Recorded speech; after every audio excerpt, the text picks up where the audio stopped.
നമ്മളിപ്പോൾ ഒരു തേനീച്ചപ്പെട്ടി എടുക്കാൻ വേണ്ടി തേനീച്ചയുടെ തേൻ എടുക്കാനായിട്ടാണ് നമ്മൾ ഈ കുട്ടികളെ എല്ലാവരും ഒന്ന് എങ്ങനെ ഇതെടുക്കുന്നത് പരിചയപ്പെടുത്തുക. വേണ്ടിയിട്ട് നമ്മൾ ഇതുപോലെ കുപ്പി വെച്ച് എന്തെങ്കിലും കൊണ്ട് അടിക്കുമ്പം അക്രമകാരികളായ തേനീച്ചകളെല്ലാം ഈ കുപ്പിക്കകത്തോട്ട് കയറും. അപ്പോഴത്തേക്കും നമ്മൾ ഈ കുപ്പിയും കൊണ്ട് അടച്ചിട്ട് തുറന്നു കഴിഞ്ഞാൽ വേറെ തേനീച്ചകളൊന്നും നമ്മുടെ ചെവിയിലോ മുക്കിലോ ഒന്നും കയറും.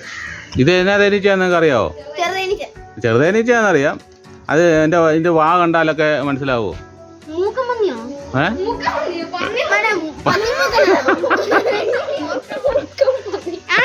തോന്നുന്നു ഇതിന്റെ വാ കണ്ടിട്ട് എന്റെ ഫൈറ്റ് ചെയ്യുന്നവരൊക്കെ എന്റെ വായുഭാഗത്ത് ഇരിപ്പുണ്ട്.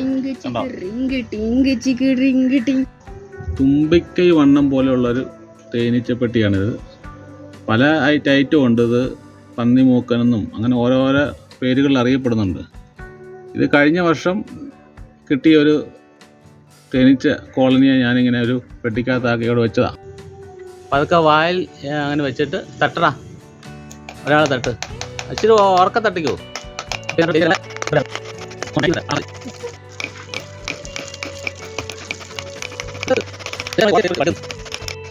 നല്ല സ്ട്രെങ്ത് ഉള്ളൊരു കൂടാണ്.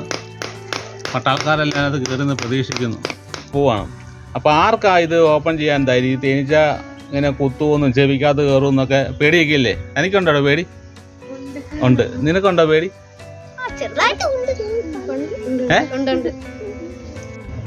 ഈ തേനീച്ചപ്പെട്ടി നമ്മൾ ഓപ്പൺ ചെയ്യാൻ പോകണ്ട. ആർക്കാ ഇതിനകത്ത് ധൈര്യമുള്ളത് ഇത് ഓപ്പൺ ചെയ്ത് ഇതിനെ നോക്കാനും റാണിയെ കാണാനും ഒക്കെ ആഗ്രഹമില്ലേ? റാണിയെ കാണാനൊക്കെ തനിക്കുണ്ടോ? റാണിയെ കണ്ടിട്ടുണ്ടോ? ഇല്ല. നീ കണ്ടിട്ടുണ്ടോ? കണ്ടിട്ടുണ്ട്. അപ്പം നമുക്ക് റാണിയെ എങ്ങനെയാണ് എടുക്കുന്നതെന്നും റാണിയെ ഭാഗ്യം ഉണ്ടാക്കി കാണാം. നമുക്ക് നോക്കാം. ഏതായാലും ഗ്യാപ്പ് നമ്മൾ അവന് കൊടുക്കുകയാണ്. ഇവനാണ് ഇത് ഓപ്പൺ ചെയ്യാൻ വേണ്ടി പോകുന്നത്.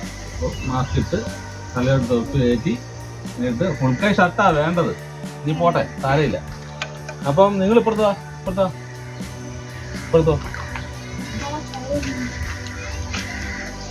ഓപ്പൺ ചെയ്തിട്ട് നമുക്ക് തേൻ കിട്ടുവാണെങ്കിൽ ഈ പാത്രത്തിനകത്ത് തുണി കെട്ടിയിരിക്കുക. ഈ തുണിക്കകത്തിട്ട് നമ്മൾ തേൻ്റെ അറകളെല്ലാം അത് വെക്കാനാണ് നമ്മൾ ഉദ്ദേശിക്കുന്നത്. പിന്നെ നമ്മൾ റാണിയെ മുട്ടയൊക്കെ നമ്മൾ ഇതിനെ പതുക്കെ അനക്കം ഇല്ലാതെടുക്കാൻ നമ്മൾ പച്ചയിറക്കിൽ ഉപയോഗിച്ചാണ് നമ്മൾ പതുക്കെ മാറ്റി ഇങ്ങനെ ഒരു പാത്രത്തോട്ട് ഡിവൈഡ് ചെയ്യുമ്പോൾ, അതായത് ഇതിൻ്റെ മുട്ടകളും എടുത്തു മാറ്റുന്നത്. ഇതൊക്കെ അറിയാമല്ലേ? അപ്പോൾ ഇതുകൊണ്ടാണ് നമ്മളത് ഈ പച്ചയിറക്കിൽ ഉപയോഗിക്കുന്നത്. കൈ കൊണ്ടൊക്കെ എടുത്താൽ അതിന് സോഫ്റ്റായ സാധനമല്ലേ, അതിൻ്റെ മുട്ടകളൊക്കെ ക്ഷതയാക്കും. അപ്പോൾ അതുകൊണ്ട് നമ്മൾ ഈ ഈർക്കിൽ കൊണ്ടാണ് ഇതിങ്ങനെ എടുക്കാനൊക്കെ ഉദ്ദേശിക്കുന്നത്. കൊണ്ട് തന്നെ ഓപ്പൺ ചെയ്ത് ഇതുകൊണ്ട് പതുക്കെ ഇവിടെ നിലക്ക് നോക്കി ഇറക്കി നോക്കി.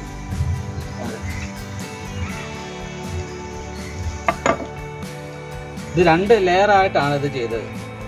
2 ലെയറായിട്ട്. പക്ഷേ ഈ ആദ്യത്തെ ലെയറിനകത്ത് അവർ ഹണി ടാമ്പറും റൂട്ട്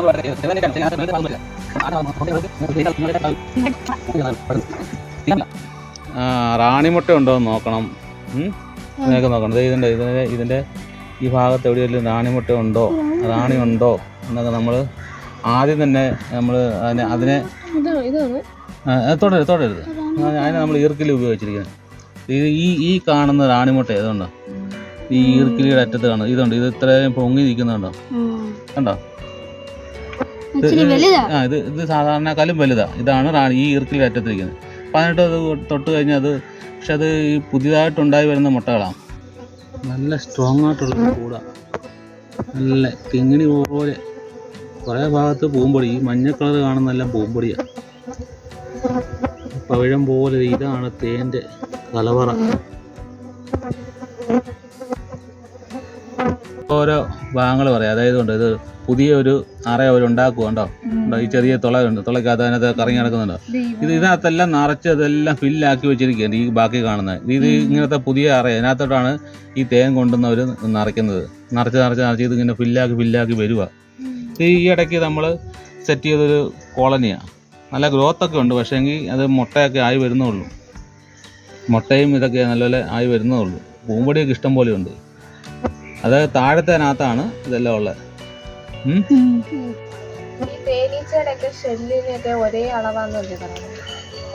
അത് ചെറുതേനീച്ചയുടെ ഷെല്ലിൻ്റെ ഒരേ അളവല്ല. ഇത് കണ്ടോ? ഇതിനകത്തെല്ലാം പല അളവുകളാണ്, പല വലിപ്പത്തിലാണ്. പക്ഷേങ്കിൽ ഇതിൻ്റെ വലിയ തേനീച്ചയുണ്ട്, കുറച്ച് വലുത്, വൻതേനീച്ച. ആ വൻതേനീച്ചയുടെ ഷെല്ലുകളെല്ലാം കറക്റ്റ് അളവായിരിക്കും. ഒരേ ഈ ഒരു പട്ടം പോലെ ഒരു കണക്കിനകത്ത് അത് ഇതെല്ലാം ഇത് ഹെഡ് സെക്കൻഡ് എന്നാണ് പറയുന്നത് അല്ലേ? ഹെഡ് സെക്കൻഡ് അത് ഒരേ അളവായിരിക്കും. അത് കറക്റ്റ് മില്ലിമീറ്റർ കണക്കിലാണ് അതിൻ്റെ ഇത് ഈ തേനറകളൊക്കെ ഉണ്ടാക്കുന്നത്. അത് കുത്തും. പക്ഷെ ഇത് അങ്ങനെ അപകടകാരിയല്ല. ഇത് നമ്മുടെ പിള്ളേർക്ക് കൈകാര്യം ചെയ്യുന്നുള്ളൂ. ഭാവിയോട്ടുള്ള നിങ്ങൾക്കൊക്കെ ഇത് മനസ്സിലാക്കാൻ വേണ്ടിയാണ് ഇതെല്ലാം ഇങ്ങനെ കാണിച്ച് വ്യക്തമാക്കി തരുന്നത്. അപ്പം അടുത്ത തലമുറയിലുള്ള പിള്ളേരൊക്കെ ഇതൊക്കെ കാണുകയും കേൾക്കുകയും ഇതൊക്കെ കൈകാര്യമൊക്കെ ചെയ്യണം. അതാണ് നിങ്ങളെല്ലാം പഠിപ്പിക്കുന്നത്. റാണി തേനീച്ചയായിട്ട് എല്ലാം കുഴപ്പം വല്ലതും ഉണ്ട് ഈ ഒരു റാണിമുട്ടയിൽ നിന്ന് റാണി ഉണ്ടാകുമ്പോൾ? അത് നല്ലൊരു ചോദ്യമാണ്. ഈ 2 റാണി ഒരു കൂട്ടിൽ ഉണ്ടാവുകയില്ല.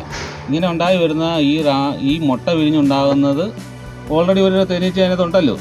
ഈ മുട്ട വിരിഞ്ഞുണ്ടാകുന്നതിനെ ഗെയിനി എന്ന് പറയും. ഗെയിനി. ഈ ഗെയിനിയും കുറെ തേനീച്ചയും വേലക്കാരി തേനീച്ചയും അങ്ങനെയൊക്കെ ആയിട്ട് വേറൊരു കൂട്ടോട്ട് പിരിഞ്ഞു പോകും. അതിന് വർഷത്തിൽ നമ്മൾ ഇതിനെ പിരിച്ച് മാറ്റിയില്ലെങ്കിൽ ഇവരെല്ലാം ഒരു കൂട് കയറി അങ്ങോട്ടും ഇങ്ങോട്ടൊക്കെ പോകും. ചിലവർ രക്ഷപ്പെടും. മാറ്റണം. ഈ മുട്ടയും അങ്ങനെ കുറച്ച് മുട്ടയും ഈ റാണി തേനീച്ച എല്ലാം മാറ്റുവാണെങ്കിൽ അവിടെ ഒരു കൂടുണ്ടാവും. അതിനാണ് ഇത് പിരിക്കാന്ന് പറയുന്നത്. പിരിച്ചില്ലെങ്കിലും കുഴപ്പമൊന്നുമില്ല. ഇവർ വേറെ സ്ഥലത്തോട്ട് പോയി ജീവിച്ചോളും, കുഴപ്പമൊന്നുമില്ല. കുറേ റാണിയും കുഞ്ഞുങ്ങളെയും മുട്ട വിരിഞ്ഞവരെല്ലാവരുമായിട്ട് അവരങ്ങോട്ട് മാറിപ്പോകും. റാണി കണ്ടോ ഈ സ്പൂണിൻ്റെ ഇടയിൽ കൂടെ പോകണം. ഇതാണ് റാണി. ഈ സ്പൂണിൽ കൂടെ ഓടുന്നതാണ് റാണി. മറ്റുള്ളതായിട്ട് വ്യത്യാസം ഇതിന് പറക്കാൻ കഴിയില്ല.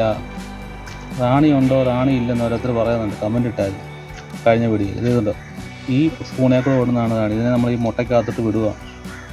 ഇതുണ്ടോ റാണി മുട്ടയ്ക്കകത്തിട്ട് പോകുന്നുണ്ട്. അവനെ അതിനകത്തോട്ട് നമ്മൾ സേവ് ചെയ്ത് ഇറക്കി വിട്ടു. റാണിയെ കണ്ടിട്ടില്ല. ഇതാണ് റാണി. അവനാണ് റാണി. ഞാൻ അവനെ ഇടയിലോട്ട് പൊക്കോളൂ. അതിൻ്റെ വാലിൻ്റെ ഭാഗത്തൊക്കെ വലിപ്പമുണ്ട് കേട്ടോ. മറ്റുള്ള തേനീച്ചയായിട്ടുള്ള വ്യത്യാസം കണ്ടല്ലോ. ഉണ്ടോ റാണിയെ അങ്ങനെ കാണത്തില്ല. അതിനകത്ത് വേറൊരു ഈച്ചയും കൂടെ നടക്കുന്നുണ്ട് അതിനകത്ത്. റാണിയുടെ പുറവശം കണ്ടോ വലിപ്പമുള്ള ഭാഗമുള്ള മുട്ടയ്ക്ക് മുകളിലൂടെ നടക്കുന്നതാണ് ഈ റാണി. ക്ലിയർ ആയല്ലോ? ഉണ്ടോ? ഈ ഒരു റാണി തേനീച്ച എല്ലാം മരിച്ചു പോയി കഴിഞ്ഞാൽ ഈ ഒരു തേനീച്ച കൂടും പോകും. എന്ന് വെച്ചാൽ ഇതെല്ലാം ചത്തുപോയിട്ട്. ഈ റാണി എന്ന് പറയുന്നതിന് പറക്കാനാവില്ല. പക്ഷെ ഗെയിനി എന്ന് പറഞ്ഞാൽ പറക്കാൻ പറ്റും. ആ ഗെയിനിയും കുറച്ച് തേനീച്ചയൊക്കെ ആയിട്ടാണ് 2 പേരും ഒരു കൂട്ടിൽ ഒരു റാണി 2 റാണികൾ ഉണ്ടാകുകയല്ല. അപ്പൊ ഗെയിനിയുടെ പ്രായമാകുമ്പോൾ തന്നെ ഈ കുട്ടികളെയും ഈ റാണി തേനീച്ചയൊക്കെ ആയിട്ട് പിരിഞ്ഞു പോകും. എങ്ങാനും ഇതിനകത്തുനിന്ന് ഈ റാണി നഷ്ടപ്പെട്ട് കഴിഞ്ഞാൽ ഈ ഇതിനകത്ത് ഒരു സംഭവങ്ങൾ നടക്കുകയില്ല. അതിനകത്ത് തേനീച്ചകളൊക്കെ ഇങ്ങനെ മുട്ടകൾ പുതിയതായിട്ട് വിരിയാതെ എല്ലാം നശിച്ച് ഇല്ലാതെ. റാണി ഉണ്ടെങ്കിൽ മാത്രമേ ഉള്ളൂ ഈ മുട്ടകളൊക്കെ ഉണ്ടാകാൻ പറ്റുള്ളൂ. മറ്റേ ഇവരൊന്നും മുട്ട ഇടുകയല്ല ഇതിനകത്ത്. ഇതിപ്പോൾ പുതിയതായിട്ടുണ്ടാക്കിയ മുട്ടകളാണ്. ഇത് വിരിയാൻ പോകുന്ന മുട്ടകളാണ്.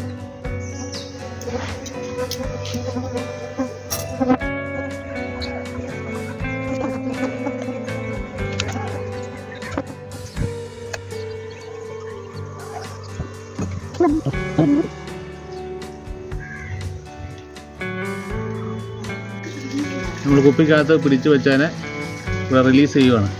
എല്ലാവരും വന്ന് അതിനകത്ത് കയറിക്കോളും. എല്ലാവരും പുറത്ത് പോയി.